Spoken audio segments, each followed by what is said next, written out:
اللہ تبارک و تعالی کے لیے درود و سلام نبی اکرم نور مجسم شفیع معظم احمد مجتبیٰ جناب حضرت محمد مصطفیٰ صلی اللہ تعالی علیہ وسلم کی ذات والا صفات کے لیے حمد و صلات کے بعد مسلمان کا یہ عقیدہ ہے کہ ہمارا خالق اللہ ہے، ہمارا مالک اللہ، ہمارا رازق اللہ۔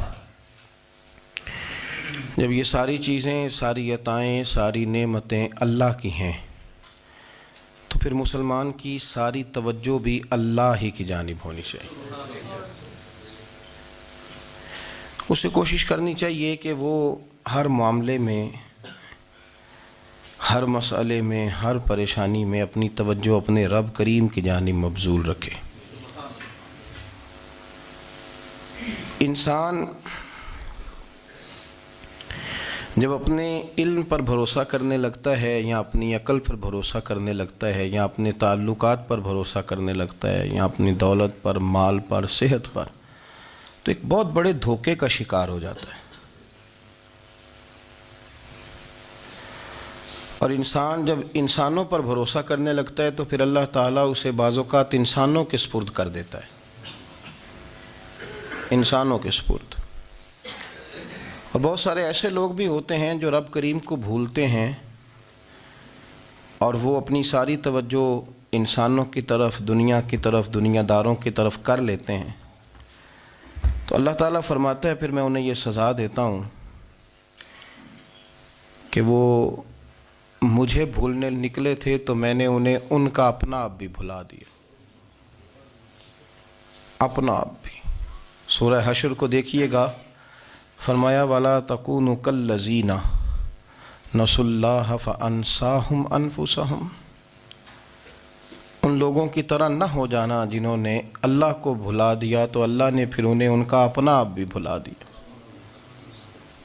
انہیں اپنی بھی ہوش نہیں رہی، وہ ایسے مسائل میں گھر گئے، وہ ایسی آزمائشوں میں الجھ گئے، وہ ایسی دنیا داری کے اندر الجھے کہ انہیں اپنا بھی پتہ نہ چلا۔ اب تو ڈھونڈتا پھرتا ہوں اے اقبال اپنے ہی آپ کو، اب تو ڈھونڈتا پھرتا ہوں اے اقبال اپنے آپ کو، آپ ہی گویا مسافر، آپ ہی منزل ہوں میں۔ جب انسان خدا فراموش ہوتا ہے تو خود فراموش ہو جاتا ہے۔ ہمارا بڑے زمانے سے تکیہ ہے، کبھی امریکہ پر، کبھی یورپ پر، کبھی برطانیہ پر، کبھی مالداروں پر، کبھی اسلحے والوں پر۔ اس کا نقصان یہ ہوا کہ اپنا کوئی وجود نہیں رہا، اپنا کوئی نظریہ نہیں رہا، اپنی کوئی سوچ نہیں رہی۔ ایسے محسوس ہوتا ہے کہ کوئی منشور نہیں، کوئی دستور نہیں، لگام منہ میں ہے اور اس کا سرا کسی کے ہاتھ میں ہے، وہ جدھر چاہتا ہے ہمیں گھما لیتا ہے۔ اللہ فرماتے ہیں یوں نہ ہو جانا کہ تم رب کو بھلا دو اور پھر تمہیں اپنا آپ بھی بھول جائے۔ اولئک ھم الفاسقون، فرمایا یہ وہ لوگ ہیں جو نافرمان ہیں اللہ کے، یہ نافرمان ہیں۔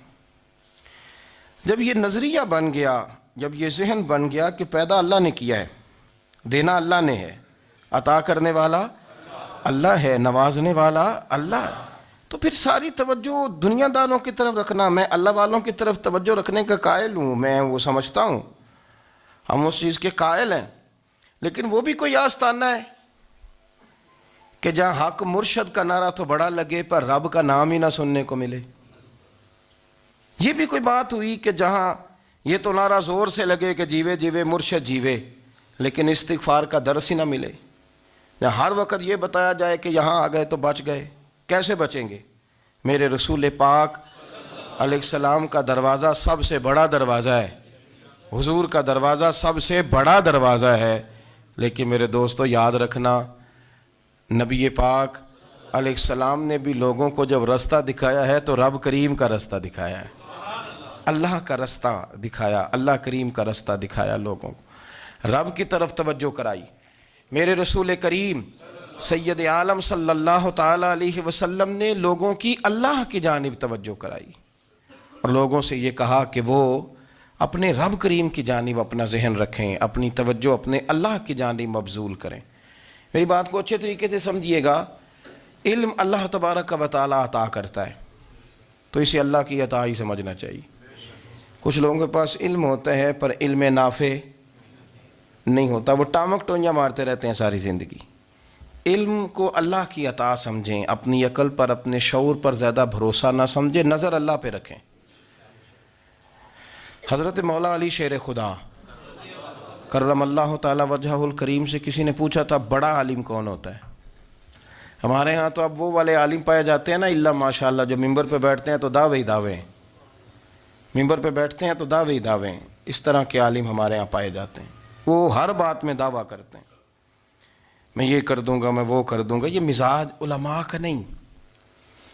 حضرت علی المرتضیٰ سے کسی نے پوچھا بڑا عالم کون ہوتا ہے؟ فرمایا بڑا عالم وہ ہوتا ہے کہ جسے مسئلے کا پتہ نہ ہو تو وہ کہہ دے مجھے نہیں پتہ، میں پتہ کر کے بتاؤں گا، غلط بات بیان نہ کرے۔ امام مالک سے کسی نے کوئی مسئلہ پوچھا تو آپ فرمانے لگے مجھے اس سوال کا جواب نہیں آتا،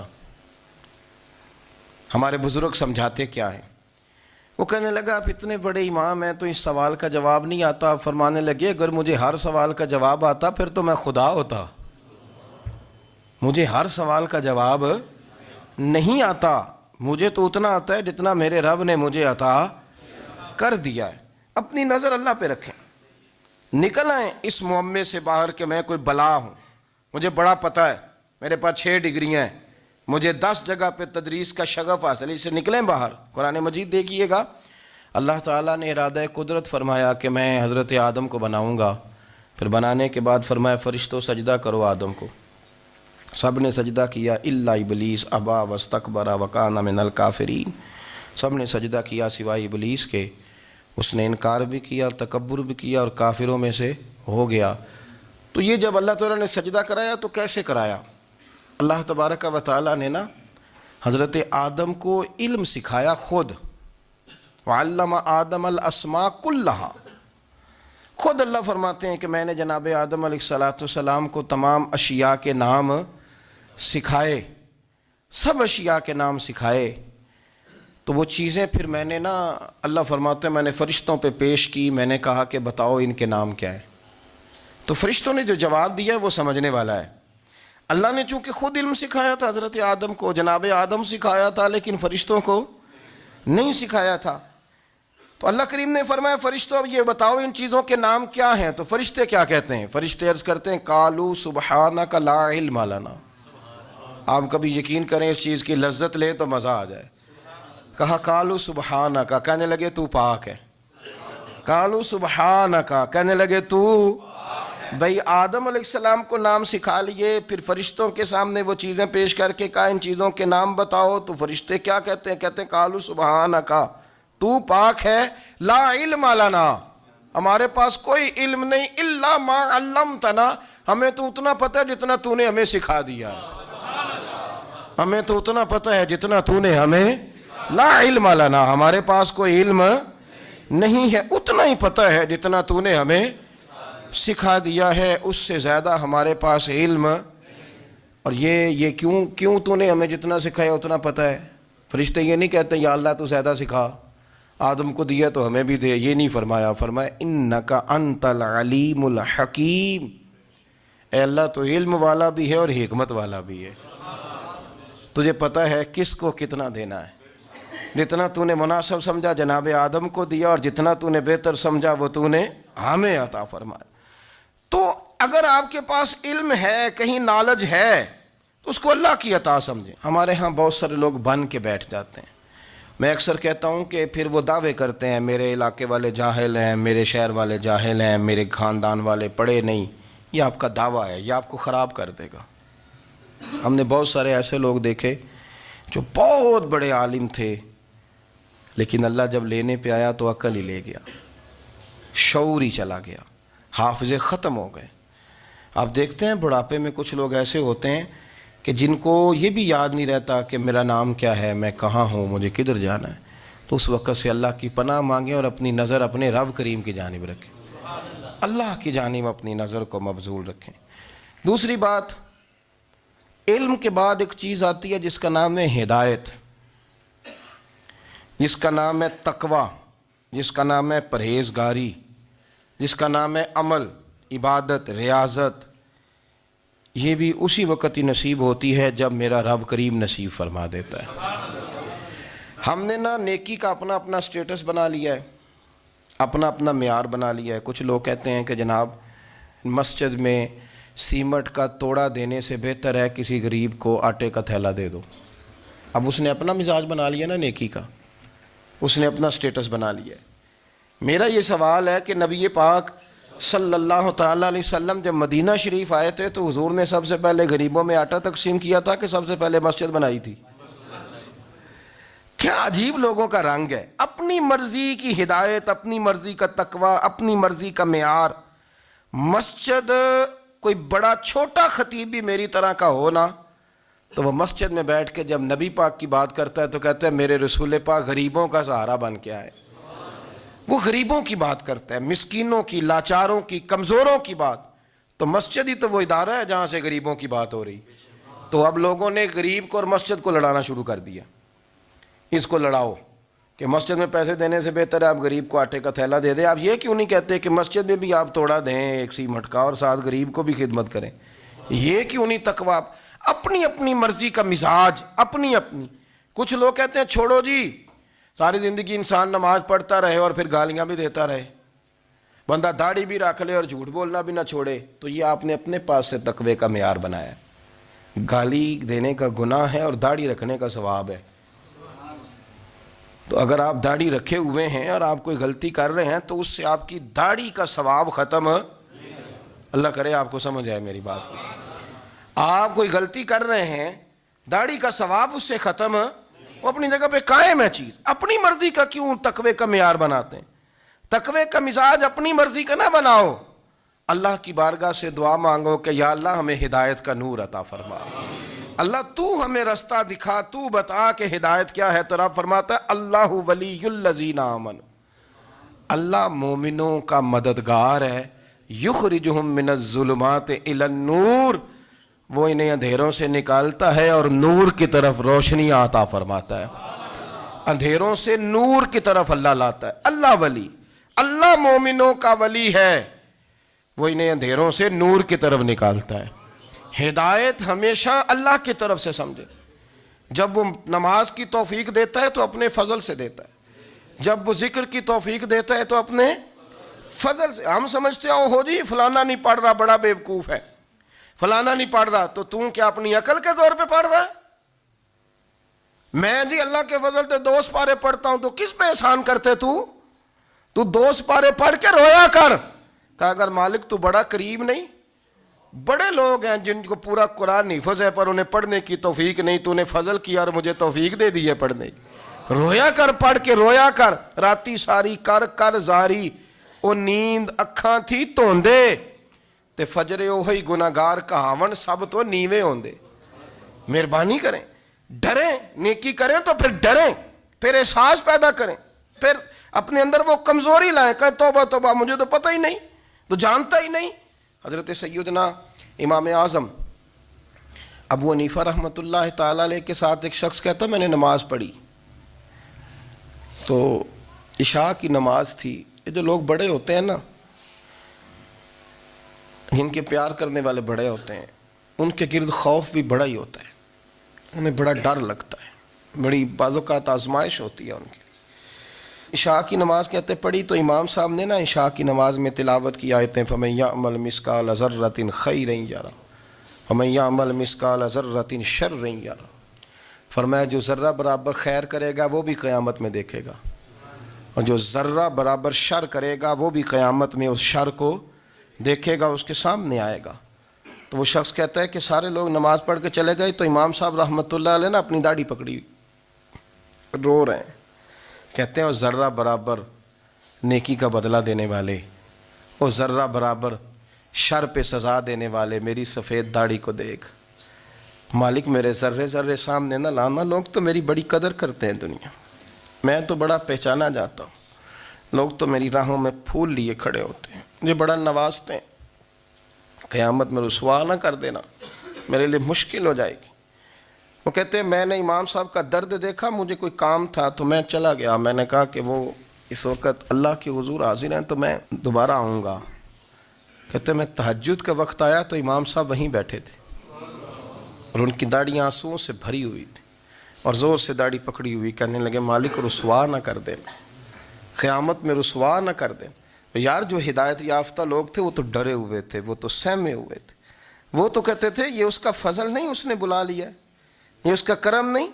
حضرت باعزید بستامی کسی کافر کو دیکھتے تو رو پڑتے، کہتے مالک تو کتنا قریب ہے، یہ بے ایمان رہ گیا، تو نے اپنے فضل سے مجھے اپنے نبی کا غلام بنا لیا، وہ رو پڑتے۔ یہاں تو لوگوں کا دعویٰ ہی بڑا ہے، نمازی اللہ خیر فرمائے وہ تو دوسروں کو گھورتا ہے، وہ کہتا ہے جنت کا میں مالک ہوں، کنجیاں میرے پاس ہیں، میں کسی اور کو گھسنے نہیں دوں گا، اور اگر 2-3 حج کر لے تو پھر تو وہ کہتا ہے کہ اب میرے سے پوچھ کے لوگ جنت میں جائیں گے معاذ اللہ، اور اگر وہ 2 4 5 7 دفعہ کوئی نفل پڑھ لے تو پھر وہ کہتا ہے چھوڑیں جی سارے لوگ بے عمل ہیں، میں اکیلا نیک ہوں۔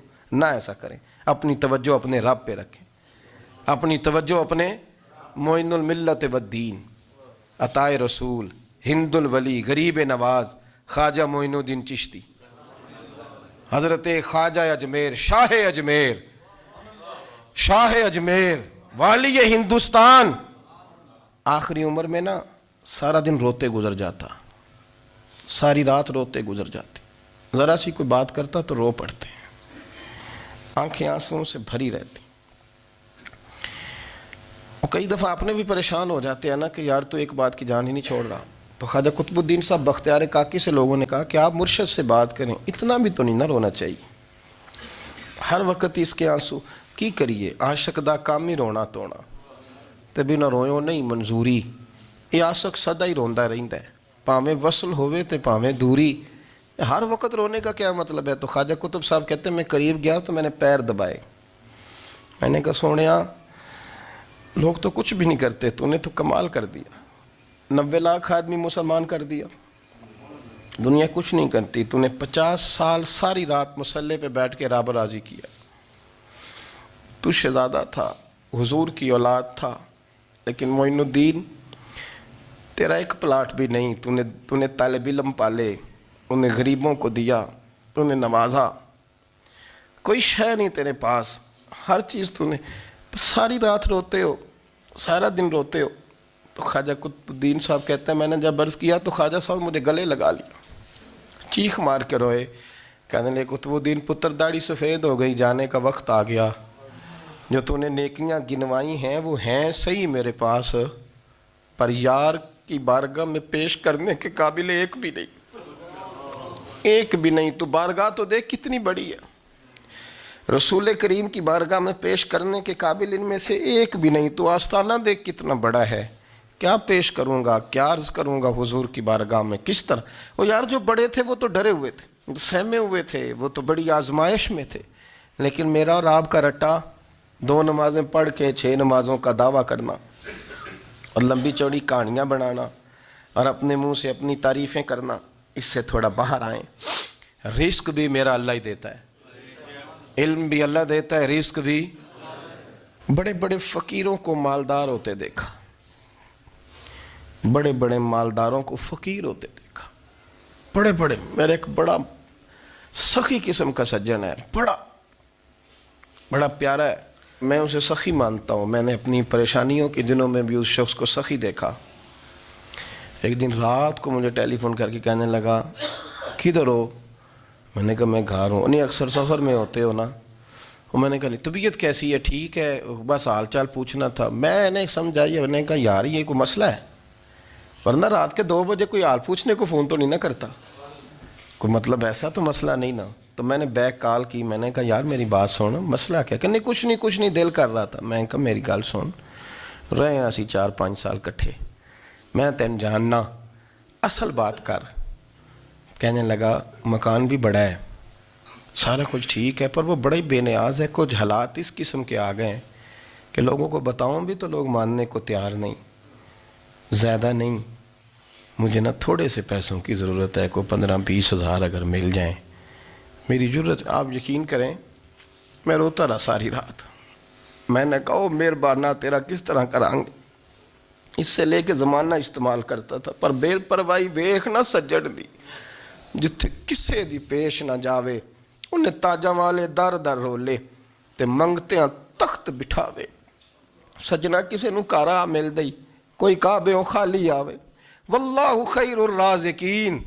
وہ کہتے تو دائیں بائیں نہ جا، رزق تو تجھے میں دوں گا، میں ہوں بہتر رزق دینے والا. بڑے بڑے بادشاہ، بڑے بڑے شہنشاہ، بڑے بڑے لوگ، ہاتھوں میں کاسے، فقیریاں. ام ربیعہ کہا کرتی تھیں، بڑی نیک اور صالح خاتون تھیں. وہ کہتی ہیں کہ میں نا بڑے امیر آدمی کی بیوی تھی، اپنے شوہر کے ساتھ چھت پہ بیٹھی تھی تو نیچے فقیر مانگنے والا آیا. اس نے بڑے درد سے صدا کی تو میں نے اپنے شوہر سے کہا کچھ دے دیں. کہا دفع کر، ان لوگوں نے دھندا بنایا ہوا ہے.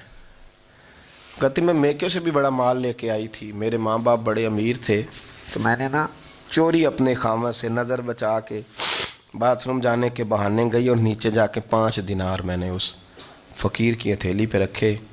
کہتے اس نے 5 دینار دیکھے، پھر میری طرف دیکھا تو میں نے اس کی آنکھوں میں آنسو چمکتے دیکھے. کہنے لگے بی بی رب تیرا بھلا کرے، میں 3 دنوں کا بھوکا ہوں. کہ وہ چلا گیا. میں گھر آ گئی، جب باہر آئی تو میرا شوہر کہنے لگا تو اتنی اب اتنی تو تیز ہو گئی ہے اور تو اتنی خود مختار ہو گئی ہے، میرے بغیر پوچھے مال خرچ کرے گی، جا تجھے 3 طلاقیں. کہتی میں بالدار اور وزادار باپ کی بیٹی تھی، طلاق لے کے گھر آئی تو میرا باپ ٹوٹ گیا، چارپائی پہ چلا گیا. اوہو یہ کیا بن گیا. کہتی بڑی تکلیف رہی. 1-2 سال کے بعد میرے ابا نے میری شادی کر دی. اب جس شوہر کے پاس گئی وہ بڑا نیک تھا، پرہیزگار تھا، اللہ نے بہترین صلہ دیا. کہتی چھت پہ بیٹھی تھی، دروازے پہ فقیر آیا تو میں نے شوہر سے کہا کچھ دے دوں. کہنے لگا 5 نہ دینا، 15 دینا، 20 دینا، میں فقیر ہوں، میں نے فقر سے دولت دیکھی ہے، اسے خالی نہ لوٹانا. کہتی ہے کہ میں نیچے گئی اور جب میں نے اس کی طرف دینار بڑھائے تو میری چیخ نکلی، پیسے پھینک کے میں بے ہوش ہو کے گری. میرا شوہر نے آ کے اٹھایا، اندر لے گیا، پانی منہ پہ چھڑکا. کہنے لگا تجھے کیا ہوا. کہنے لگی یہ جو مانگنے آیا یہ میرا پہلا شوہر تھا، وہی تھا جو کہتا تھا کہ تو 5 دینار دے آئیے، جا تجھے 3 طلاقیں. پڑھو نا حدیث پاک. میرے نبی پاک علیہ السلام نے فرمایا ایک بندہ گنجا تھا. گنجا، کوئی ترتیب آگے پیچھے ہو جائے تو مفہوم کے لحاظ سے، لیکن میں مفہوم اس کا واضح کرتا ہوں.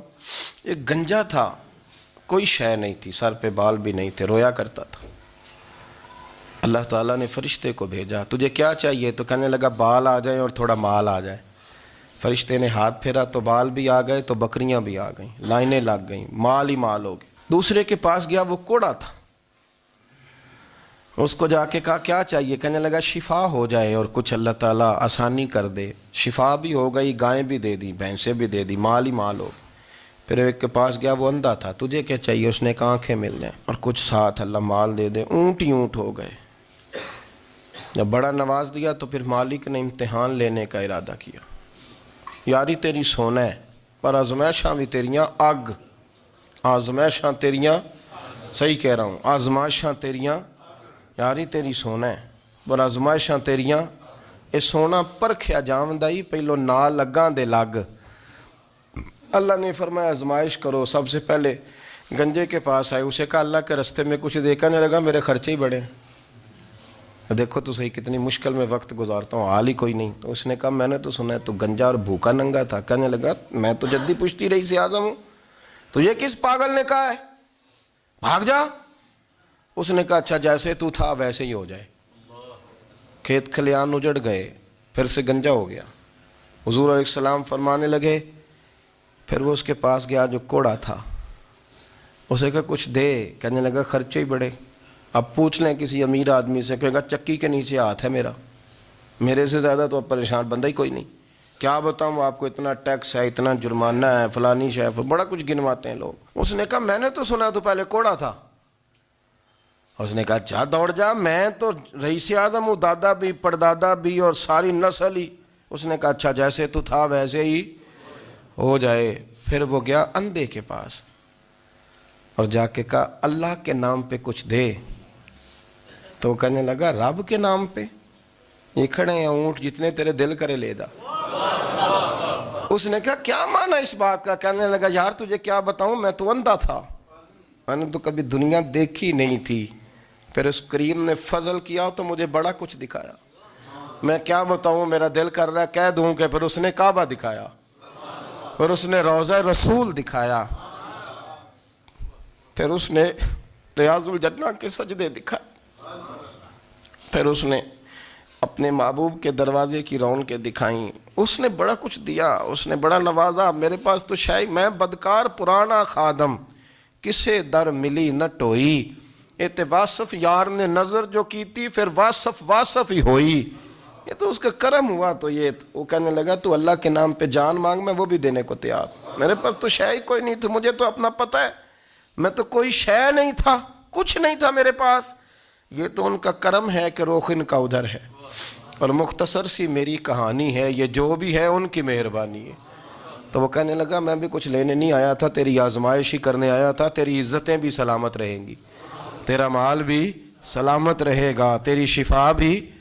اپنی زندگی میں کبھی بھی اللہ کی بارگاہ سے توجہ ادھر ادھر نہ کریں، چھوڑیں لوگ کیا کر رہے ہیں، دنیا کیا کہہ رہی، کبھی بھی اپنی توجہ دائیں۔ ہمارا یہ مسئلہ بن گیا کہ ہماری سیاست ہے، ہماری دنیا داری ہے، ہم بندوں کو راضی کرنا چاہتے ہیں، ہم دیکھتے ہیں کون کس طرح، اور آپ یقین کریں آپ تھک جائیں گے، بندے راضی نہیں ہوں گے، وہ نہیں راضی ہوتے۔ آپ ان کو منا کے لائیں گے تو ادھر والے نکل جائیں گے، ادھر کو منائیں گے تو ادھر والے نکل جائیں گے۔ اس چکر سے باہر آئیں، اس رب کو راضی کریں جو فرماتا ہے ان الذین آمنوا وعملوا الصالحات سیجعل لهم الرحمن ودا۔ فرمایا تو ایمان لانے کے بعد نیک عمل کر، میں لوگوں کے دلوں میں تیری محبت پیدا کر دوں گا۔ رحمان لوگوں کے دلوں میں محبت ڈال دے گا، اللہ لوگوں کے دلوں میں۔ اپنی نظر ہمیشہ اپنے رب پہ رکھیں، اتنی لمبی چوڑی دنیا داروں سے امیدیں نہ وابستہ کریں۔ میں نے دیکھا ہے لوگ کا سال ایسی کرتے ہیں، کبھی اس کے دروازے پہ کبھی اس کے دروازے پہ۔